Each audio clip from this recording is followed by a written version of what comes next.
মালতী সেন সবকিছু বলে দিলে রেগে গিয়ে সবার সামনে বিজিতকে কষে থাপ্পড় মারে আয়ুষী। হ্যাঁ বন্ধুরা, এমনটাই দেখা যাবে।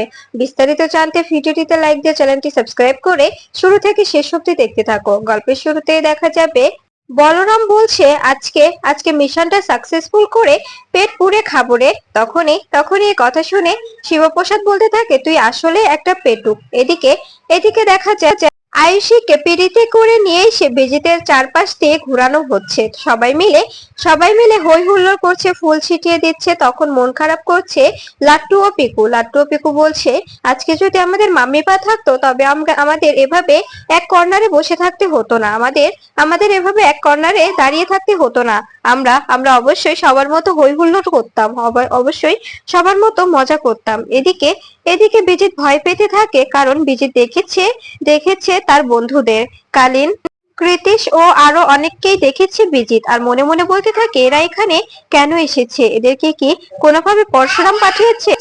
এদিকে দেখা যায় সবকিছু দেখে নার্ভাস দেখে জিৎ মুখার্জি মনে মনে বলতে থাকে, এভাবে বিজিতকে নার্ভাস দেখাচ্ছে কেন? বিজিত কি কোনোভাবে ভয় পাচ্ছে?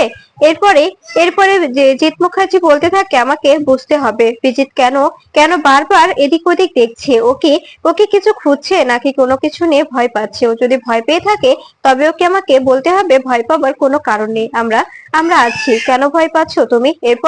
এরপরে দেখা যায় বিজিত মনে মনে বলতে থাকে, যদি সত্যি এখানে এখানে কালীন, ভিক্টর ও কৃতিশ আসে, ওরা যদি সবটা বলে দেয় তবে তো ঝামেলা হয়ে যাবে। এরপরে জিৎ বলতে থাকে, আমার মনে হচ্ছে বাইরের লোক ঢুকেছে এখানে। কর্ণ চ্যাটার্জি বলতে থাকে, তবে তো ওদের সঙ্গে আমার কথা বলতে হবে, বিজিতকে বলতে হবে যে ওরা কে। তখনই দেখা যায় কর্ণ চ্যাটার্জি ও জিৎ ছেলে তিনজনকে জিজ্ঞেস করলে ওরা বলতে থাকে, আমরা স্যারের অফিসের কলিগ, আমরা স্যারের অফিসের স্টাফ। তখন এই কথা শুনে দেখা যায় জিৎ বলতে থাকে, বিজিতের অফিসের? তখনই ভিক্টর বলতে থাকে, না বিজিতের নয়, আমরা বিজন স্যারের স্টাফ, বিজন স্যার, ওর নাম বিজন।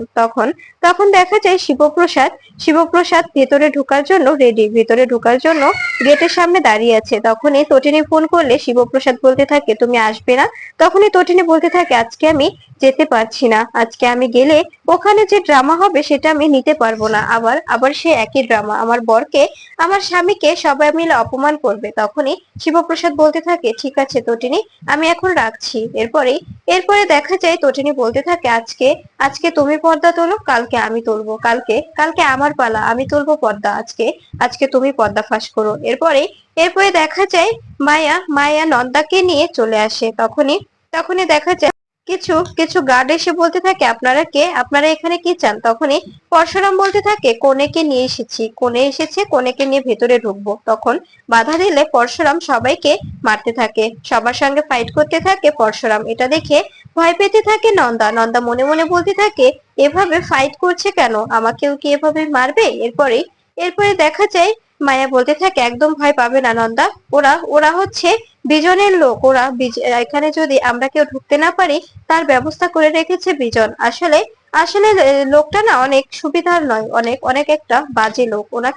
ওনাকে দেখে তোমার ঘৃণা করবে, তুমি ওকে কি করে ভালোবেসেছিলে তুমিই জানো। এরপরে দেখা যায় বলরাম, শিবপ্রসাদ দুজনেই গুন্ডাগুলোর সঙ্গে ফাইট করতে থাকে আর বলতে থাকে, আমরা হচ্ছে প্রশিক্ষণ প্রাপ্ত অফিসার, আমাদের সঙ্গে ফাইট করা তোদের কম্য নয়, তোরা কিছুতে আমাদের সঙ্গে ফাইট করে পেরে উঠতে পারবি না। এদিকে বিজিত ভয়ে ভয়ে আতঙ্ক হয়ে আছে। বিজিত মনে মনে বলছে, কোনোভাবে যদি পরশুরাম এখানে ঢুকে যায় তবে তো বড় কেলেঙ্কারি হয়ে যাবে। এরপরে দেখা যায় সৌরভ গিফট হাতে বিয়ে বাড়িতে যাচ্ছে। ঠিক তখনই পরশুরামের সামনাসামনি পড়ে যায় সৌরভকে পরশুরাম বলতে থাকে, গিফট হাতে কি বিয়ের নিমন্ত্রণ খেতে এসেছিস নাকি? তখনই সৌরভ বলতে থাকে, হ্যাঁ এসেছি, তাতে তোর কি? তখনই শিবপ্রসাদ রিভলভার কপালে ধরলে তখনই সৌরভ বলতে থাকে, তুই ভুলে যাচ্ছিস আমি তোর কালিগ হই।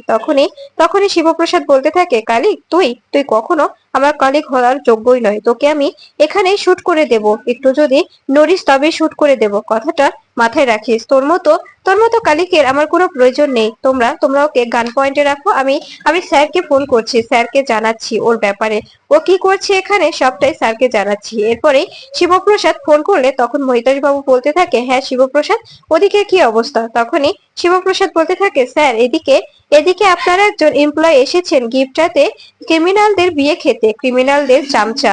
দালালি করতে এসেছে, বুঝতে পেরেছেন? ক্রিমিনালদের দালালি করতে এসেছে। তখনই এ কথা শুনে সৌরভ বলতে থাকে, মুখ সামলে কথা বল পরশুরাম, এসব কি বলছিস তুই? দালালি মানে?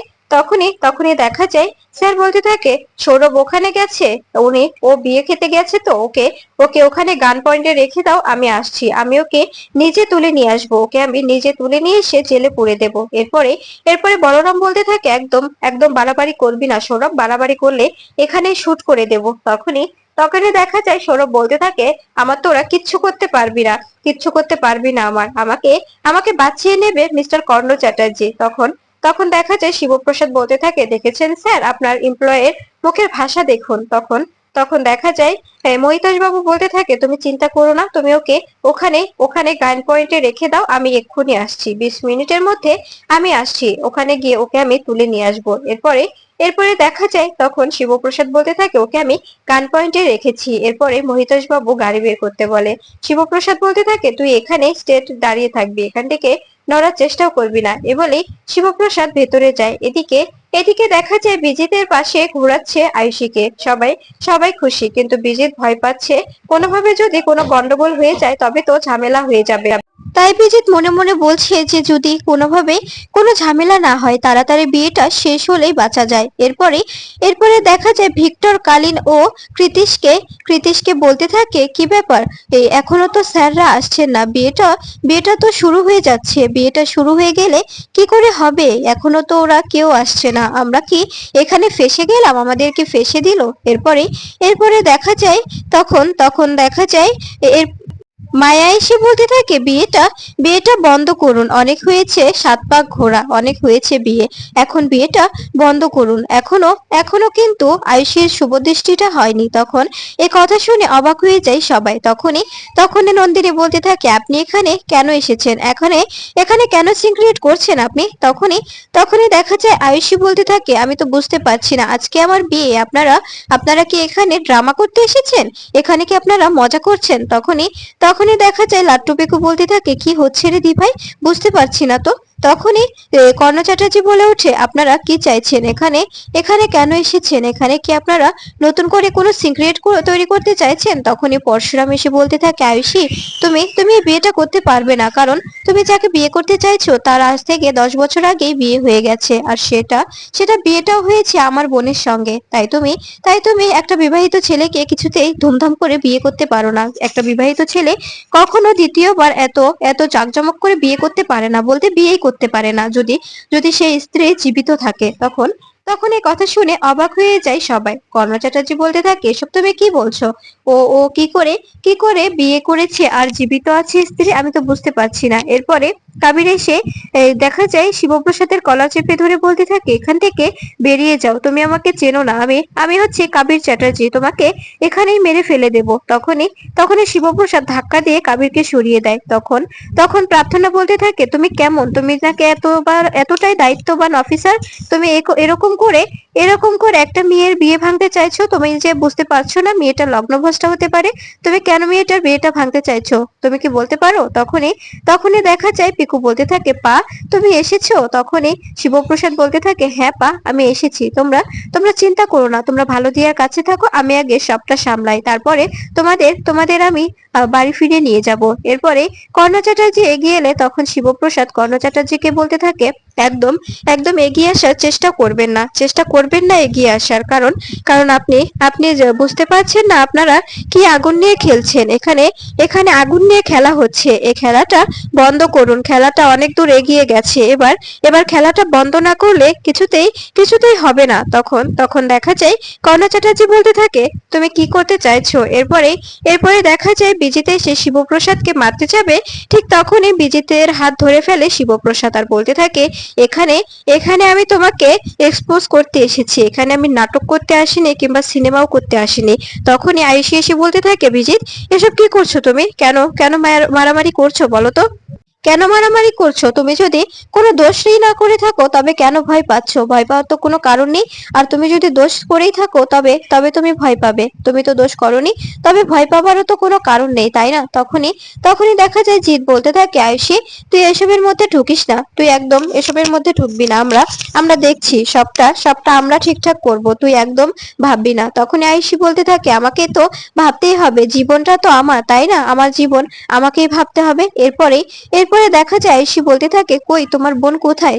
তোমার বোনকে ডেকে নিয়ে আসো। ঠিক তখনই নন্দা বউ সাজে ভেতরে আসে। নন্দাকে দেখে অবাক হয়ে যায় আয়ুষী। আয়ুষী বলতে থাকে, এটাই তোমার বোন শিবানী? তখনই তখনই দেখা যায় ভিক্টর কালীন ও ও ও কৃতেশ বলতে থাকে, এবার এবার হয়তো বা বিজনের মুখোশটা খুলে দেবে এই অফিসার। এরপরে পিকু বলতে থাকে, এসব কি হচ্ছে? আমি তো কিছুই বুঝতে পারছি না। পায়ের আবার বোন আছে, আমরা তো কখনো জানতাম না। তখনই বিজিত বলে ওঠে, ও মিথ্যে বলছে। ও ও ও হচ্ছে নন্দা, ও কোনো কোনো শিবানী টিবানী নয়, ও নন্দা, ও মিথ্যে বলছে। তখনই তখনই নন্দা এসে বলতে থাকে, তো আমি তো শিবানী, তুমি কেন আমাকে নন্দা বলছো? তুমি আমাকে চিনতে পারছো না বিজন? আমি তো তোমার শিবানী, তুমি তো আমাকে ভালোবেসে বিয়ে করেছিলে। আমরা আমরা ভালোবেসে বাড়ি থেকে পালিয়ে এসে বিয়ে করেছিলাম, ভুলে গেছো তুমি? তখনই তখনই দেখা যায় দীপালি বলতে থাকে, তুমি সত্যি বলছো মা?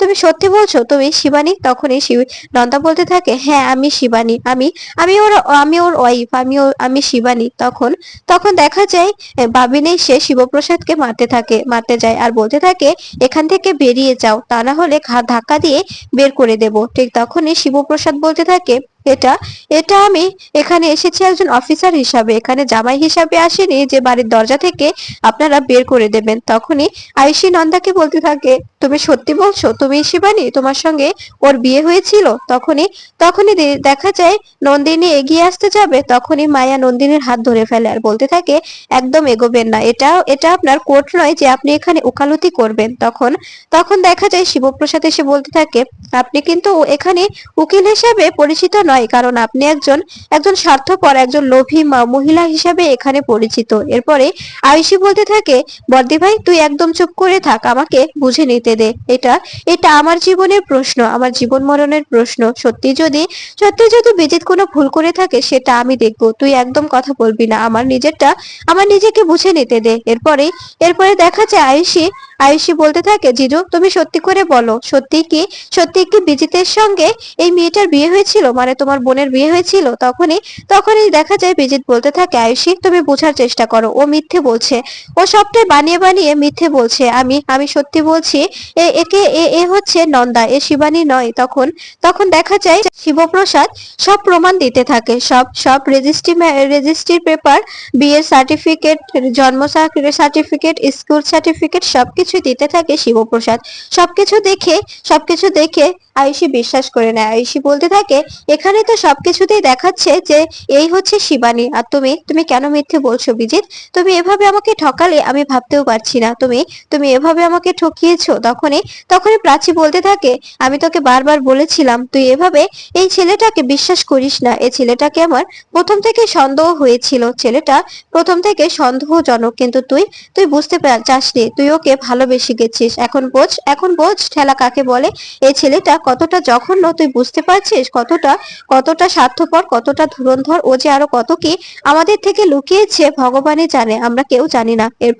এরপরে বিজিত বলতে থাকে, সবটাই মিথ্যে বলছে। আপনারা আপনারা প্লিজ বোঝার চেষ্টা করুন, আপনারা প্লিজ আমাকে বিশ্বাস করুন, ওকে বিশ্বাস করবেন না। তখনই দীপালি বলতে থাকে, এখানে বিশ্বাসের কি আছে? তোমার তোমার বিরুদ্ধে সমস্ত প্রমাণ দেখাচ্ছে, ওরা সব প্রমাণ তোমার বিরুদ্ধে যাচ্ছে, তবে এখানে বিশ্বাসের কি আছে? এখানে তো বিশ্বাসের কিছু নেই, এখানে তো বিশ্বাসের কিছু থাকতেই পারে না। তখনই দেখা যায় ত্রিপর্ণা বলতে থাকে, আমি কোনো প্রমাণ দেখতে চাই না, আমার মেয়েটা লগ্নভ্রষ্টা হবে এটা আমি মেনে নিতে পারবো না, আমার মেয়ে লগ্নভ্রষ্টা কিছুতেই হতে পারে না। এরপরে জিৎ বলতে থাকে, যাই হোক না কেন আপনি সিঁদুরদান শুরু করে দিন। আয়ুষী ওখানে গিয়ে বসো, তোমার সিঁদুরদানটা শেষ হবে। তখনই মালতী সেন এসে বলতে থাকে, না এই বিয়েটা হতে পারে না। তখনই দেখা যায় মালতী সেনকে দেখে ভয় পেয়ে যায় বিজিত বলতে থাকে, আপনি তো আমাদের বিয়েটা দিয়েছিলেন, আপনি তো জানেন তাই না এ শিবানী? আপনি বলুন একে শিবানী?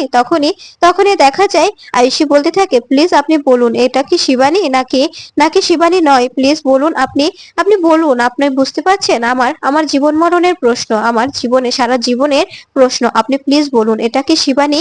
তখনই তখনই দেখা যায় তীপর্ণা বলতে থাকে, প্লিজ আমার মেয়ের কথা ভেবে আপনি সত্যিটা বলুন, এটা শিবানী নাকি শিবানী নয়, প্লিজ বলুন। তখনই শিবপ্রসাদ বলতে থাকে, বলুন বলুন মিসেস সেন। তখনই দেখা যায় কাবির বলতে থাকে, সত্যি করে বলুন তো এটাই কি শিবানী নাকি নাকি ও বানিয়ে বলছে, ও মিথ্যে বলছে। তখনই দেখা যায় আয়ুষী অবাক হয়ে রেজিস্টারের দিকে তাকিয়ে থাকে। বলরাম বলতে থাকে, সবটাই সবটাই প্রমাণ হয়ে যাবে, এখন সবটাই প্রমাণ হবে। ঠিক তখনই মালতী সেন বলে ওঠে, হ্যাঁ এই শিবানী এর সঙ্গেই আমি এই ছেলেটার বিয়ে দিয়েছিলাম, আমি এদের বিয়ে দিয়েছিলাম, রেজিস্ট্রি করিয়ে দিয়েছিলাম, আমি এটার সাক্ষী। তখন তখন দেখা যায় বিজিত নন্দাকে মারতে গেলে তখনই আয়ুষী বিজিতকে থাপ্পড় মারে আর বলতে থাকে, তোমার লজ্জা করছে না? তোমার বিবাহিতা স্ত্রীকে তুমি মারতে যাচ্ছ? তোমার একই রূপ দেখছি আমি বিজিত, ছি, তোমাকে দেখে আমার ঘৃণা হচ্ছে। এরপরে দেখা যায় আয়ুষী নন্দাকে বলতে থাকে, তুমি সত্যি বলছো? তুমি তুমি শিবানী? তখনই বিজিত বলে ওঠে, না, ও শিবানী কিছুতেই হতে পারে না, কারণ শিবানীকে আমি নিজের হাতে খুন করেছিলাম, নিজের হাতে খুন করে মাটিতে চাপা দিয়ে দিয়েছিলাম। এই কথা শুনে অবাক হয়ে যায় সবাই। আয়ুষী ভয় পেয়ে যায়, বিজিতকে দেখে আয়ুষী অবাক হয়ে যায়।